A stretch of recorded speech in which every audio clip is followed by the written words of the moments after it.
This episode of Bullet Heaven was made possible with a copy of the game provided by EastAsiaSoft.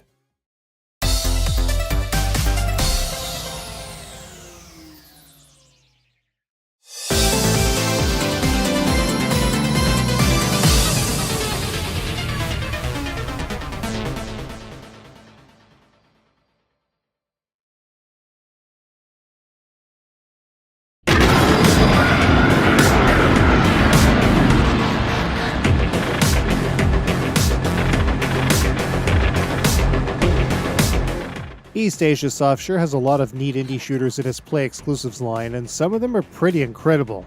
Project Starship X, I'm looking at you. Others leave a bit to be desired, but so far most have been decent at least. Well, except Darks and Raijin and Hero. But no matter, how about this one? Force Kampas is a vertically scrolling Tate-oriented shoot-'em-up developed and published by Cassiopeia Wave and EastAsiaSoft. It originally saw release to all major home consoles and the Vita on February 22, 2019, with a physical release only on PlayStation Vita in December 2020. Like many indie shooters, this one has a pretty simple hook, but what else lies within? This review will focus on the Switch version of the game, but it should be more or less identical to the Vita version in all respects. So let's take a closer look.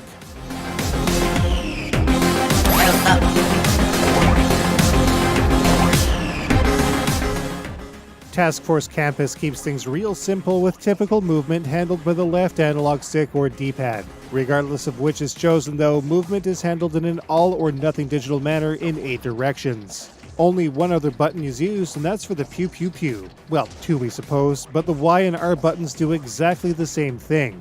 Players have their choice between 3 characters on the outset of the game, each with different attributes for those with different playstyles. Green is your basic all-around pilot with a decent forward shot and normal health. Meanwhile, Psycho Baby has a built-in super shot right from the outset of the game, and La Yaya, which I guess means grandma in Spanish. La Yaya has more health, allowing for more damage to be taken. 2 additional characters are also available once they are unlocked. The unknown character here fires shots at more obtuse angles to easily take out enemies on either side of the screen.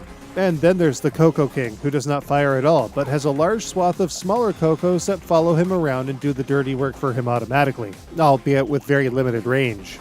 Once a character is selected, it's time to take on Force Kampas' randomized stages. There's no way of telling what's coming next, so playing Kampas will feel fairly fresh every time players do so. As the game progresses, the player's opposition will continually get harder and more aggressive, which can lead to collisions with enemies, meteors, shots, or missiles. As some characters have more health than others, a hit will cause variable damage to the player's life gauge in the bottom left-hand corner of the screen.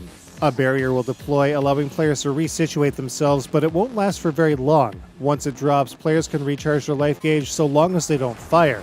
This can be risky, but chances are good it will need to be done at some point in the player's run. So knowing how to deal with oncoming foes while finding a safe portion of the stage to recover will be key. But the player will also have a few things up their sleeves to fight back. Firstly, taking out enemies will build up a red gauge in the bottom right-hand corner of the screen. The higher this gauge is built, the better the player's firepower will be, with extra shots dealing more damage in doing so. But if the player is hit, their overall firepower will be reduced to basic levels and would then need to be built back up. Thankfully, a number of power-ups will also appear at set intervals to assist the player. An S will grant super shots, which will increase the size and damage of the bullets fired. D will enable the double shot, which will increase the number of bullets fired. And an H, for health, will increase the player's total life, allowing for more damage to be taken. It'll also repair the player's life gauge if they've taken damage they haven't recovered yet. These power-ups will be maintained even if the player is hit, but will be removed after defeating any boss. Health up seems to remain though, as we found that less damage was sustained even after defeating many bosses and collecting no further health power-ups. Cocos can also be found by destroying meteors. These little dinosaurs are usually just collected for points, but get enough and a Coco will hang around to fight tethered alongside the player. Their automatic fire is continuous, even when recharging the player's life, which can come in really handy in certain situations. Finally, there are missiles. Missiles travel along the side of the stage and can sometimes be a challenging obstacle to overcome. If the player moves into a position making a 45-degree angle from its trajectory, it will launch at the player. But if they are destroyed, their blast radius will clear away bullets and damage enemies. There are even large missiles that track down the center of the stage that work even better, though players will run the risk of getting caught in the blast if they're not careful. It's not at all hard to clear the game either, especially on easy. There are only 3 main stages to Task Force Campus, punctuated with a large marine-themed boss. Though they are sure to give new players a run for their money, their easy-to-read patterns make it easy to learn the ins and outs of these battles. The OGGCC is probably the most challenging of them though. When the final boss of the 3 is defeated, the player wins. A short ending occurs and the player returns to the title screen. But this is also where Task Force Campus really opens up, allowing the player to take the game on with infinite, progressively harder loops. On the one hand, sure, the game can go on as long as the player can. But on the other, well, it gets kinda tiresome after a while. It actually ends up feeling like just one big stage with very little variety. Basically, there are just more enemies with only a couple more enemy types and more fire being shot at the player. It can actually start feeling just a little boring in far less time than players might anticipate. It's also a little on the exhausting side to play, as the screen shake employed makes things visually chaotic. Not on the level of, say, RIM 9000, but the screen shake can often lead to collisions which do end up happening with regular frequency as a result, especially up against the OGGCC. This could easily trigger people with photosensitive epilepsy, which definitely explains the warning at startup. Task Force Campus's staying power is also a little questionable. When infinite loops are opened up every time Marine Mantis is defeated, it counts as a win. So in this scenario, playing through to the second loop, then resetting with each character, and then again on each difficulty can unlock just about everything in the game, from new filters to higher difficulties, in no time at all. Collecting as many Cocos as possible takes care of the rest. It's also really easy to get every trophy in a single run on the Vita version, which we assume also extends to PlayStation 4 and Xbox as well. It's not all bad though. Players can still play for a high score or for endurance, and especially on higher difficulties, a good enough challenge can be had which could lead to a decently competitive scene. Which brings us to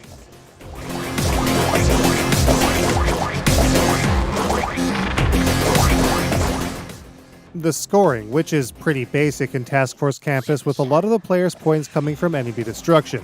But there's also the Coco factor. Even straight out of the gate, a Coco is worth 4,000 points, considerably more than the enemies players are destroying. It also seems as if Cocos will increase in value over time, so collecting as many as the player can while making it as far as possible is a good way to maximize these bonuses. But there isn't a ton more here. Obviously, the highest scores will only occur when the player beats the basic game, thus unlocking endless loops. Higher difficulties will also afford players better scoring opportunities as more enemies appear sooner and with more frequency. But it should also be noted that there are no online leaderboards here, only a basic local leaderboard that also shows how many of what enemies have been destroyed. As an aside, it's also way too easy to erase the scoring data, and progress for that matter, if players aren't careful.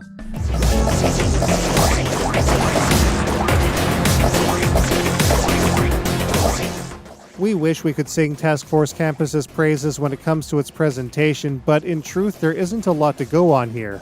The single background employed is simple and sparsely detailed. All 5 ships are identical to one another save for their color. The character designs are also decent enough, but could have stood to be a bit more detailed. The enemies also come off as a bit too generic, though the bosses, especially Marine Mantis, are the real stars of the show. It's just a pity that there are only 3 of them.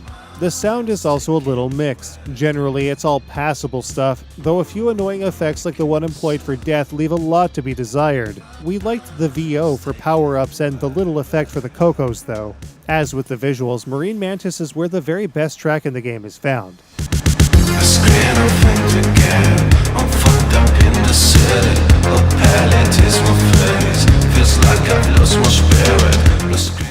A chill tune featuring lyrics that casually drop an F-bomb that cuts through literally everything when you hear it. And abracadabra, presto, M-rated. Filters that are available on the outset and the unlockable ones alike aren't especially great, with an uneven mishmash of horizontal and vertical lines representing scan lines, and none of the filters working especially well as a result. We play with the filters turned completely off. It should also be noted that while this game is a Tate-style vertical shooter, Tate rotation is not an option available in this game.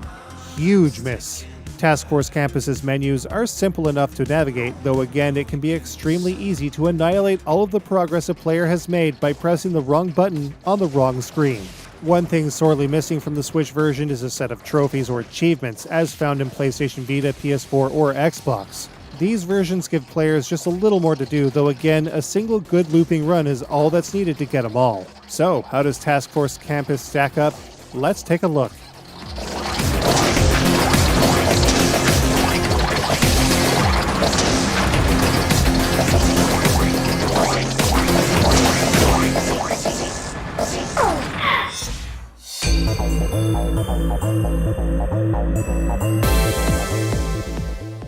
Task Force Kampas controls all right, but the unholy amount of screen shake is going to cause problems guaranteed. Task Force Kampas' initial stage set is super easy to clear. When more loops are opened, players should be able to go a very long time in most modes without stopping.